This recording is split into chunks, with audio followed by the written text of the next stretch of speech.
The American Desert Racing Association kicked off the second half of their 1989 season with the running of the Labor Day 200. Plagued by government red tape, ADRA found itself unable to obtain the necessary permit to run their annual High Country 150, originally scheduled for the Green Forests of northern Arizona. President Phil Auenheimer turned to the people of Puerto Peñasco, Mexico, and was welcomed with open arms. Instead of cool mountain air, the racers were again facing temperatures exceeding 100 degrees. A 6 o'clock start time for the Pro Division would mean driving into the blinding sun for the first 2 laps of the 5-lap contest, but it would also mean cooler temperatures after sundown. In the buggy ranks, it was Gray Hendricks who would emerge from the desert first, with a stout lead over his closest competitor. 27-year-old Hendricks never looked back as he easily outpaced the field for the win in both Class 2 and the overall title. In the heavy metal division, 87 champ Frank Turbin would end his string of bad luck with his only win so far in 89. Points leader Richie Mann would go down early with a broken ball joint, leaving Turbin to battle it out with Jack Bailey and his near-stock 66 Chevy.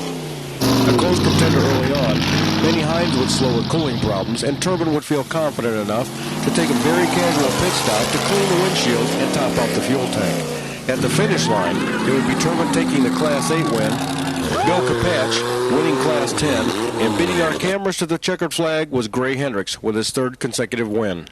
Went real good. The track was real fast. The car handled real well. Developed a little clutch problems coming in towards the end, but other than that, it ran real good. I see we got a little smoky. Yeah, a little smoky. Yeah, it was the clutch smoking about 12 miles out. We had to get off of it and just coast her in. Hendricks won the event in record time of 3 hours, 28 minutes, and 40 seconds. From Sonora, Mexico, for On Pit Road, Steve Wargo reporting.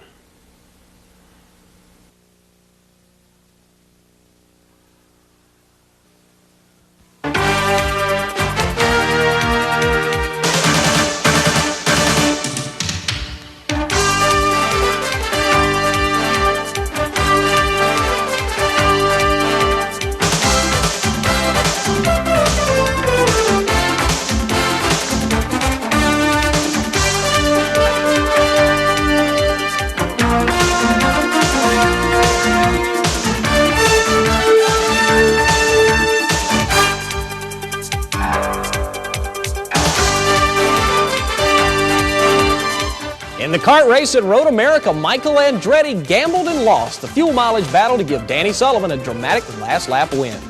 In Richmond, Virginia, Rusty Wallace gambled with his fuel mileage and came up a half a lap short, but he managed to coast to another NASCAR victory. And Shauna Robinson's making a name for herself in NASCAR's Charlotte Daytona Dash Series, having captured 2 wins and 3 pole positions this season. Shauna joins us in our studio to discuss what has made this year so successful for her. Hello, everybody. I'm Pat Patterson. We'll have all these stories plus action from IMSA and the International Hot Rod Association and more next on Pit Road.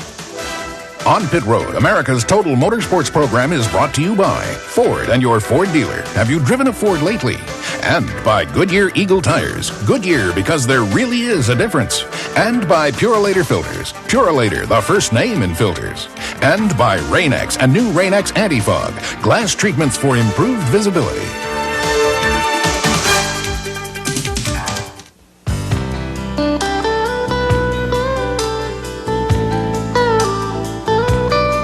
All of these championship-winning drivers have one thing in common: Goodyear Racing Eagles. The race-winning technology that's found in the Goodyear Racing Eagles can also be found in the Goodyear Eagle line of high-performance street radials, the best-selling performance tires in the world. Goodyear Eagles, for the spirit of a champion that's in all of us.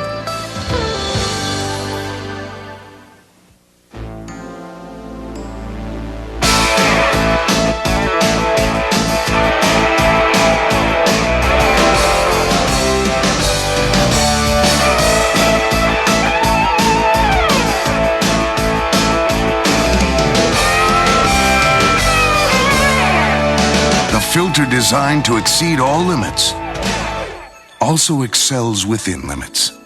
Purolator Filters. With all the hype of the Winston Million behind them, the NASCAR Winston Cup stars traveled to Richmond, Virginia for a pivotal race towards determining this year's national champion. Hill Overton has the highlights of the Miller 400. It was brutally hot in Richmond as Bill Elliott and front row surprise Butch Miller led the field in its second race ever on radial tires. But yellow fever kept the pace slow for the first 100 laps as Phil Parsons lasted just 8 laps.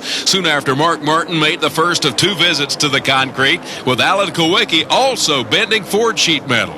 Both raced on after repairs. The walls were also bruised by Kyle Petty and by Jimmy Spencer before mid-race, as the Speedway seemed to have retained some of its former half-mile brutality. Dale Earnhardt took over control of the 400-lap race on the 3/4-mile Speedway, but the heat sapped the points leader's strength, and Rusty Wallace moved out front just before mid-race in his continuing frantic chase of the national title. The worst wreck of the day came 130 laps from the end when Butch Miller crashed and Rick Wilson, without brakes, plowed into him. The flames briefly engulfed both machines before Wilson and Miller scampered from their stricken cars. Neither suffered serious injury. Wallace made his last stop during that caution, then gambled he had enough gas to finish, while his pursuers, Jeff Bodine and Earnhardt, pitted late for gas. Wallace's roll of the dice came up a half a lap short when his fuel-starved motor quit, but momentum carried him to the line and a victory achieved without use of a cool suit. Yeah, it was real stupid not doing it. I should have done it. I just didn't think it was going to be this hot. And that car's got plenty of lead in the right-hand side that we can take out in place of the cool suit. A lot of drivers don't like running the cool suit because it makes your cars heavy. But this car could have did it, and I should have used it, but I didn't. Next time I'll learn a lesson. Earnhardt came home a distant second. Bodine was third, and a lap down were Ricky Rudd and Harry Gant. The race was slowed 14 times for 74 laps, just 9 lead changes among 6 drivers. This is Hill Overton reporting for On Pit Road. And the fans got their money's worth at Richmond. Following up on the race, it was discovered earlier in the week that Rick Wilson has a broken right foot and a broken big toe on his left foot. Rick has been fitted with a cast and will qualify and start his Kodak Oldsmobile at both Dover and Martinsville, but Wilson will immediately climb out, and Busch Grand National regular Tommy Ellis will get in relief drive for him. Now, taking over Rick Wilson's ride next year will be Phil Parsons. Parsons is leaving his Skoal ride after 6 years, in which he won 1 Winston Cup race in Talladega in 1988.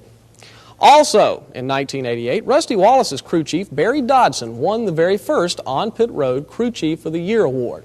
On Pit Road is very proud to announce that once again this year, in conjunction with the AC Delco 500 at Rockingham, October 22nd, we will be presenting the AC Delco On Pit Road Teleproductions Crew Chief of the Year award.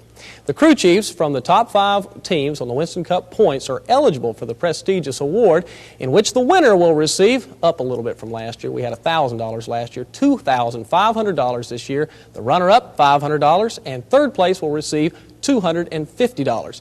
The winner will be determined by a voting from his fellow crew chiefs based upon leadership, pit strategy, race knowledge, and outstanding performance. The AC Delco On Pit Road Teleproductions Crew Chief of the Year award will be announced Friday night at an invitation-only party prior to the AC Delco 500, and we'd like to wish all the crew chiefs the very best of luck with that award. Now, the Grand National Circuit ran their companion Commonwealth 200 at Richmond with the usual sprinklings of Winston Cup visitors, and as Gary Michaels reports, there were surprises and action galore. Hometown favorite Tommy Ellis used his pole position to move out to the early lead, but it wasn't long before Mark Martin charged from 11th to go low on the front stretch and used lapsed traffic to take the lead. Just as at Darlington, Harry Gant used quick pit work to gain positions on the track, and by mid-race, he and Martin were setting the pace. Then, what had been a fairly incident-free day turned into a free-for-all. Kenny Burks went straight instead of left. After the restart, Michael Waltrip spun following contact with Rick Mast and was lucky to come through unscathed. A multi-car tangle battered Joe Bessie and Tom Peck. Through the mayhem, Wilson had taken the lead, but oil dropped by a lapped car caused the Olds driver to slam into the Turn 4 wall, while second-place runner Harry Gant hammered the Turn 3 concrete and cooked the paint on his Buick. Both drivers exited uninjured. After a red flag period for cleanup, the restart was led by rookie Bobby Hamilton. With Ellis hounding his bumper, few gave the number 8 driver a chance to keep the lead. But despite a worsening oil leak, the Nashville native held off the current Grand National champion for a stunning upset victory. Ellis claimed second, with another rookie, Kenny Wallace, third. Then came Rob Moroso and Dale Earnhardt. 5 drivers swapped the lead, with Hamilton averaging 92 miles per hour for his first Grand National win. Ellis's second now vaults him into the lead in defense of his driving title by 9 points over Tommy Houston. This is Gary Michaels reporting for On Pit Road.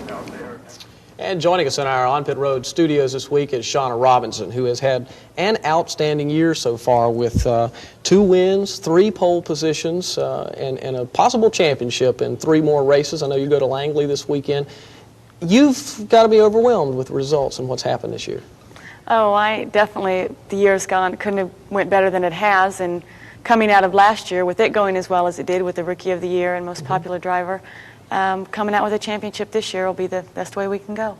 I was amazed when I was reading through the mail where you have been nominated for Sportswoman of the Year, along with Steffi Graf from tennis and a number of other very top female athletes around the country.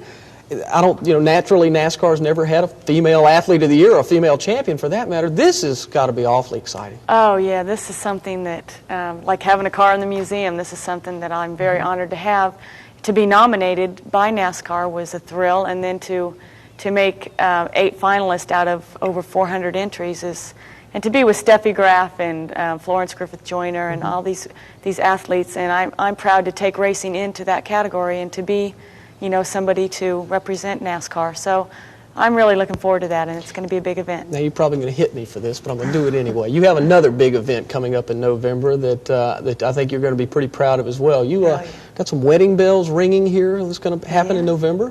Time's flying by. It's coming right up in November 25th, and I'm very happy about it, and won't slow me down in racing any, and I'm marrying somebody who is into racing, so this is Eddie Pearson, son of David Pearson, by the way, and I guess is it going to be Shauna Robinson or Shauna Pearson?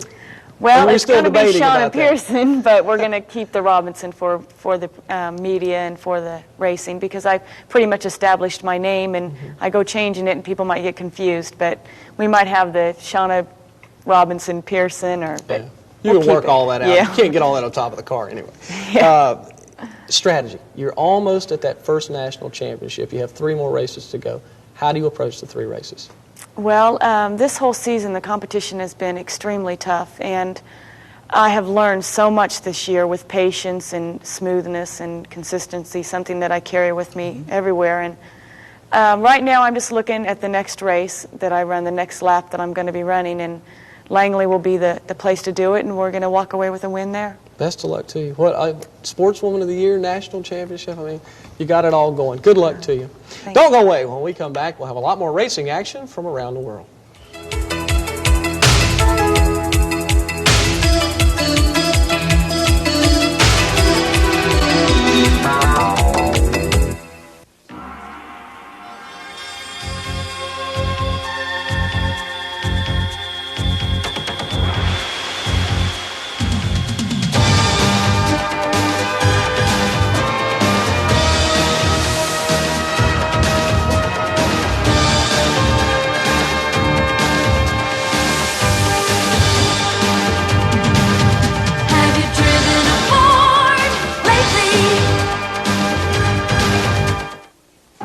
Mario Andretti for Rain-X. I stand for performance and a commitment to excellence. I leave nothing to chance. That's why I use Rain-X for improved visibility and driving safety. Just look at the difference. I apply Rain-X to the windshield of every car, boat, plane, and race machine I run. Rain-X gives you the edge. It lets you see clearly in the worst weather. For safety's sake, don't drive without it. Go out and get your Rain-X today. Rain-X, the invisible windshield wiper, available everywhere.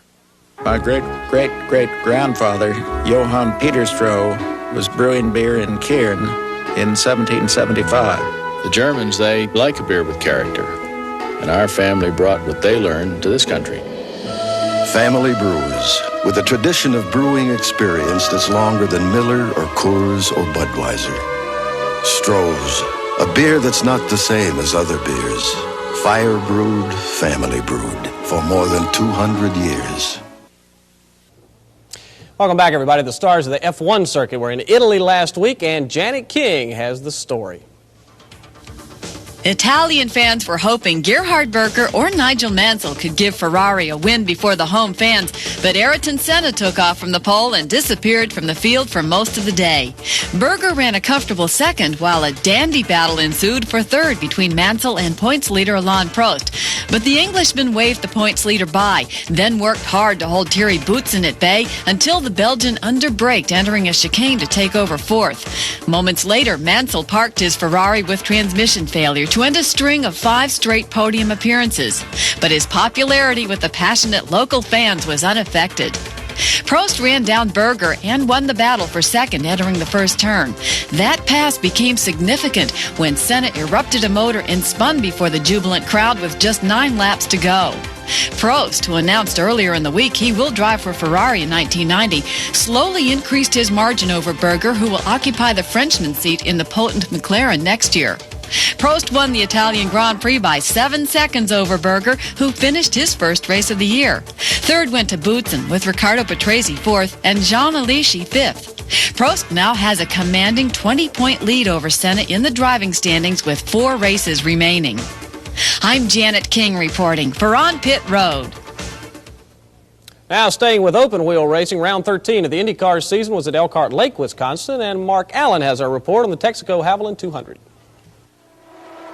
Fuel mileage was on everyone's mind at Road America, the longest circuit kart races on, as Danny Sullivan led front row mate Rick Mears and 27 other drivers through 200 miles on the 4-mile road course layout. Sullivan held the early advantage in pursuit of his second win of the season, but his first stop almost resulted in contact with Al Unser Jr. and extra time on pit road. That allowed Michael Andretti to assume control of much of the race. The two-time winner's third and final pit stop came early enough to call into question his ability to race the remaining distance. Sullivan stayed close to Andretti, but with 2 laps left, took no chances and ducked into his pits for fuel. And his chances appeared doomed until the final lap when Andretti slowed and Sullivan went off-road in a spectacular move to gain the lead. Andretti was out of fuel, and Sullivan claimed the dramatic victory. Let me tell you, that was one race. That was tough. I mean, Michael played his cards and we played ours. I never thought we had a chance. Teo Fabi sputtered to the finish out of fuel in second. I didn't expect to finish second really today, and it was very good because I think the next 2 races our car is going to be perfect, very good. Rick Mears was third, Ari Lyondike fourth, and points leader Emerson Fittipaldi fifth. Michael Andretti still finished sixth. Sullivan's average winning speed was a race record 123 miles per hour, with the margin of victory a comfortable 39 seconds. This is Mark Allen reporting for On Pit Road. Another great run for Porsche. The IMSA stars went off to Sears Point for a big race this past weekend, and Bob Varsha has our story. Jeff Brabham and the Nissan team wrapped up one title, but left another one up in the air at the Lincoln Mercury Camel Grand Prix at Sears Point International Raceway in Sonoma, California on Sunday. Brabham passed the Jaguar of Price Cobb 18 laps into the 75-lap event and controlled the race from there, although teammate and series points leader Chip Robinson moved to a close second place on the final lap. The pair finished 1-2 to clinch the manufacturer's title for Nissan, the first for the Japanese company. They did it with 10 victories out of 13 races this year. For Brabham, the win was his 9th of the season and moved him to within 1 point of Robinson for the Drivers' Championship. You know, it was a pretty trouble-free race for us. We had a great pit stop, and, you know, I could see the Jaguar was getting into tire problems pretty early on, so I thought we had a chance, and it really worked out well for us. In the Camel Lights division, Scott Schubot closed in on a Drivers' Championship by winning his 6th race of the season with teammate Linda Ludeman. Jim Downing finished second and maintained his lead in the Kodak Copiers Endurance Trophy battle for a season-ending prize worth $30,000. The GTO division at Sears Point was also a battle of teammates driving for Audi. Hans Stuck passed Hurley Haywood to win his 4th race of the season, Stuck's first at Sears Point. Jeremy Dale and his Dodge claimed their 2nd victory of the year in the GTU division. And in international sedans, Parker Johnstone won the race, but Dave Jolly took the championship in the final race of the season. The next stop on the IMSA Camel GT Series is the World Challenge of Tampa in Florida, Sunday, October 1st. From Sonoma, California, this is Bob Varsha. If Jeff Brabham can win just one more GTP race this year, he will set the record for the most wins over 2 consecutive seasons since IMSA was formed. We asked our Purelator Filters featured driver of the week if he has been as dominant as the statistics seem to indicate. I don't think so. We definitely are hurting a little bit on the power front this year with the restricted rules. So particularly when we went to tracks like Watkins Glen and Elkhart Lake, I really was worried about us being able to keep up with everybody else. But one of the great things about this team and this car is that the car is so reliable, and we have such error-free races lately that even though we might be struggling a little bit to keep on the pace, just the slightest little slip by anybody else and we're through. So we're able to put a lot of pressure on people, I think, and even though we might be running second, we're always there, and I think that's made the difference. That's been the key to winning the races and being successful as we are, as we just have error-free races. Do you see a psych factor in the garage? Is there some impact that can have on other teams? Well, I hope so, but I don't know if in reality whether that's true. I'm sure the fact that some of the other teams, see us winning, if anything, that might make them work harder and try and beat us, because we've set the standard now, and it's up to them to work hard and do the job properly and try and knock us off the top of the hill. So I think they're trying just as hard as they ever would.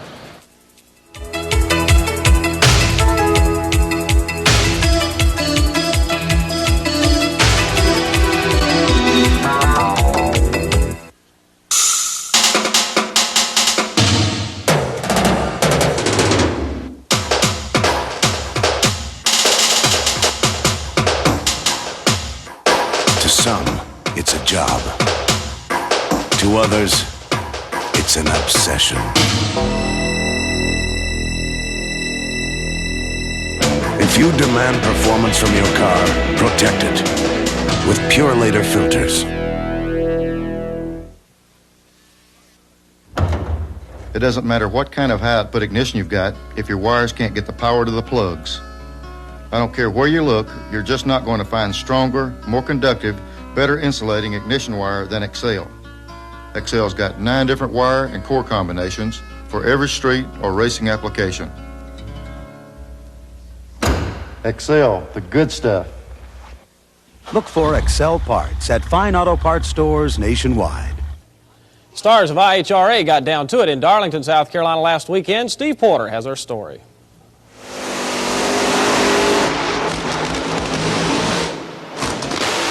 This drag racing update is brought to you by Stroh's Light. Ricky Smith moved a step closer to successfully defending his 3 consecutive IHRA World Championships by knocking off the only contender to his title, Tim Neighbors, in the finals of the Pro Stock division. Despite the extremely close ETs, the Stroh's Light pilot made the win look easy with his superior reaction time. Terry Mullins of Oak Ridge, Tennessee took the bye run for the Alcohol Funny Car title when points leader Greg Moss broke on his way to the final round. Kenny Bernstein made his 2nd consecutive IHRA Nitro Funny Car finals, this time facing off against Darrell Amberson. Hoping to duplicate R.C. Sherman's feat of 2 weeks prior, Amberson got the whole shot, then went up in smoke as the Budweiser King Buick rolled to a 5.56 for a win. The Top Fuel finals were anticlimactic when Hank Endries couldn't make it to the line against Earl Whiting. Making the long trip from Washington pay off, Whiting carefully staged, then rolled through the lights and up to the pay window for the win. Reporting for On Pit Road, I'm Steve Porter. Oh, the lumberman just rolled right through to get that Top Fuel win. It's time this week to check this week's Rain-X Performance Visibility Scoreboard, where the battles for the national titles are getting hot. Dale Earnhardt leads Rusty Wallace, Mark Martin, Darrell Waltrip, and Bill Elliott in the NASCAR series. Over in kart, Emerson Fittipaldi still has the lead over Rick Mears. Teo Fabi's third. Michael Andretti is fourth, and Al Unser Jr. fifth. And Chip Robinson, Jeff Brabham tied at the first spot there in IMSA. Price Cobb, John Nielsen, and John Andretti, the top 5. When it comes to off-road racing, HDRA and SCORE may have the better-known sanctioning bodies, but the American Desert Racing Association also conducts an ambitious schedule of grueling events. One of those came recently in Mexico, and Steve Wargo was there.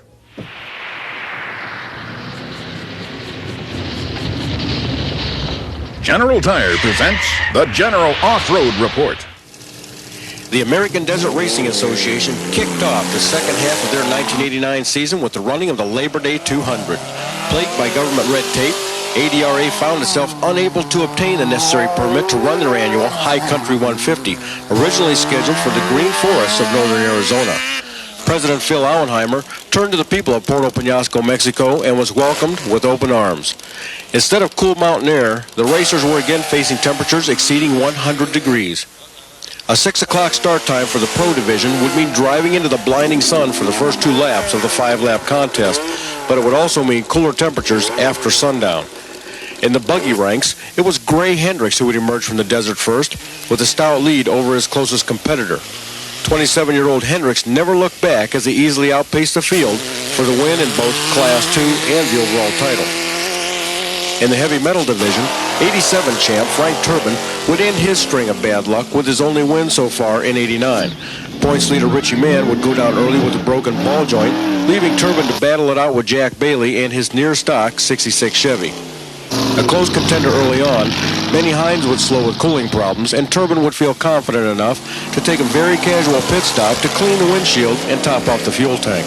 At the finish line, it would be Turbin taking the Class 8 win, Bill Capatch winning Class 10, and beating our cameras to the checkered flag was Gray Hendricks with his 3rd consecutive win.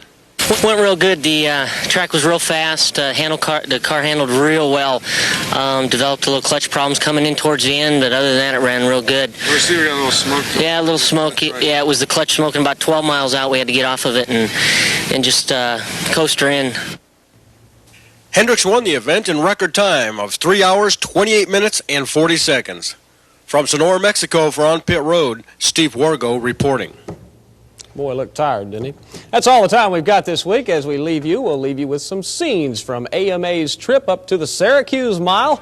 I'm Pat Patterson. For everybody at On Pit Road, so long, everybody. On Pit Road, America's total motorsports program has been brought to you by Ford and your Ford dealer. Have you driven a Ford lately? And by Goodyear Eagle Tires. Goodyear, because there really is a difference. And by Purolator Filters. Purolator, the first name in filters. And by Rain-X, a new Rain-X Anti-Fog. Glass treatments for improved visibility.